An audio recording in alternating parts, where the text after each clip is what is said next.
Janwada farm house scam. అసలు ఏంటి ఈ స్కామ్? కేటీఆర్ ఎందుకు భయపడుతున్నాడు? నాకంటూ ఏ ఫామ్ హౌస్ లేదు. ఇన్ని రోజులు తాను ఉన్న ఫామ్ హౌస్ ను ఇప్పుడు నాది కాదు అని ఎందుకంటున్నాడు? ఇది తెలియాలంటే మనం కాస్త వెనక్కి వెళ్ళాలి. జీవో 111 పరిధిలో ఉన్న ఈ 25 ఎకరాల ఫామ్ హౌస్ సర్వే నెంబర్ 311/7, 313/1, 313/2, 301/8లో ఉంది. ఇది మొత్తం నిషేధిత భూమి. అంటే ఎవరు ఈ భూమిని అమ్మడానికి కానీ కొనడానికి కానీ వీలు లేదు. ఈ భూమిపై ఎలాంటి లావాదేవీలు జరగకూడదని ధరణి పోర్టల్లో, రిజిస్ట్రేషన్ డిపార్ట్మెంట్ వెబ్సైట్ లో కూడా క్లియర్ గా ఉంది. ముందుగా సర్వే నంబర్ 311, 311/7 విషయానికి వద్దాం. ఇదే జన్వాడ ఫామ్ హౌస్ బిల్డింగ్ ఉన్న భూమి. ఈ ఫామ్ హౌస్ ఉన్న కొంత భాగం భూమి దండు రాజేష్ పేరు మీదుగా ఉండగా, ఇంకొంత భాగం సత్యం రామలింగరాజు భార్య నందిని పేరుపై ఉంది. అప్పట్లో సత్యం స్కామ్ బయటపడటంతో ఇన్కమ్ ట్యాక్స్ డిపార్ట్మెంట్ ఈ భూమిని నిషేధిత జాబితాలోకి చేర్చింది. అంతేకాకుండా ఈ భూమి జీవో 111 పరిధిలో ఉంది. కానీ తాజాగా ఈ భూమి నాది, ఆ ఫామ్ హౌస్ నాది, నేనే కేటీఆర్ కు లీజుకు ఇచ్చాను, దాన్ని కూల్చొద్దు అని ప్రదీప్ రెడ్డి కోర్టులో పిటిషన్ వేశాడు. అదేంటి అని ఆశ్చర్యపోయారా?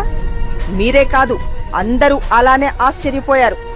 ఇంకా విచిత్రం ఏంటంటే ఈ ఫామ్ హౌస్ నాదే అని చెప్పుకునే ప్రదీప్ రెడ్డి కోర్టుకు ప్రూఫ్ గా ఇచ్చిన కరెంటు బిల్లులో ఇప్పటికీ సత్యం రామలింగరాజుకు సంబంధించిన శతభిష అనే కంపెనీ పేరు మీదనే ఉంది.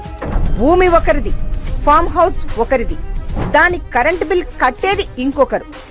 ఫామ్ హౌస్ లో ఉండేది మాత్రం కేటీఆర్. అంతేకాదు, జన్వాడ ఫామ్ హౌస్ కు ఓఆర్ఆర్ ను లింక్ చేస్తూ 2 రోడ్లు వేసుకున్నారు. అందులో ఒకటి 313/1, 313/2 సర్వే నెంబర్ల మీదుగా వెళ్తే, ఇంకొకటి 301/8 సర్వే నెంబర్ భూమి మీదుగా ఉంది. ఇక 313/1 సర్వే నెంబర్లోని భూమి కేటీఆర్ దోస్తు దండు రాజేష్ పేరు మీద ఉంటే, 313/2లోని భూమి సూర్య వెంకట కిరణ్ పేరు మీద ఉంది. ఈ సూర్య వెంకట కిరణ్ అనే వ్యక్తి కేటీఆర్ భార్య శైలిమా బిజినెస్ పార్ట్నర్. 2015 నవంబర్ 3న, అంటే భూమి కొనే నెల ముందు, జన్మెడ్ ప్రైవేట్ లిమిటెడ్ అనే ఫేక్ కంపెనీ క్రియేట్ చేసి ఈ వ్యక్తికి షేర్లిచ్చారు. ఆ భూమి నుండి రోడ్డు వేశాక 2017లో ఈ కంపెనీని శాశ్వతంగా మూసివేశారు కేటీఆర్ భార్య శైలిమా. ఫామ్ హౌస్ కు వెళ్లే ఇంకో దారి ఉన్న సర్వే నంబర్ 301/8లోని భూమి ధరణిలో కేటీఆర్ భార్య శైలిమ పేరు మీద ఉంది. నిషేధిత భూమి ఇంతమంది పేర్ల మీదకు ఎలా మారింది? ఈ భూమి అంతా కేటీఆర్ సన్నిహితుల పేర్ల మీదకే ఎందుకు వెళ్ళింది? Janwada farm house lease agreement ఎక్కడుంది? 8 ఏళ్లుగా కేటీఆర్ లీజుకు ఉంటున్న ఈ ఫామ్ హౌస్ కరెంటు బిల్లు సత్యం కంపెనీకి చెందిన శతభిష ఎందుకు కడుతోంది?